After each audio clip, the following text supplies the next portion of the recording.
In this video, I'm going to show you all the Keybinds on your Discord, so sometimes it could be really helpful if you want to use shortcuts for some options.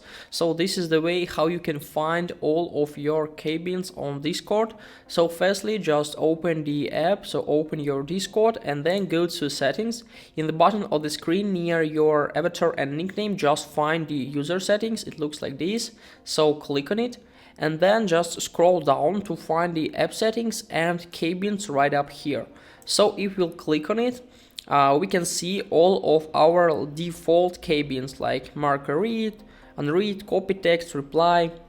There are a lot of them, by the way, but what is the most important, the most interesting thing, that we can add our Keybind in this setting. So if we'll click on Keybind, we can choose the necessary action, and we can also add the Keybind. So sometimes it could be really helpful if you want some actions to make as a shortcut. So guys, this is the way how you can find and add your Keybinds on Discord. Hope this tutorial was helpful for you. Goodbye.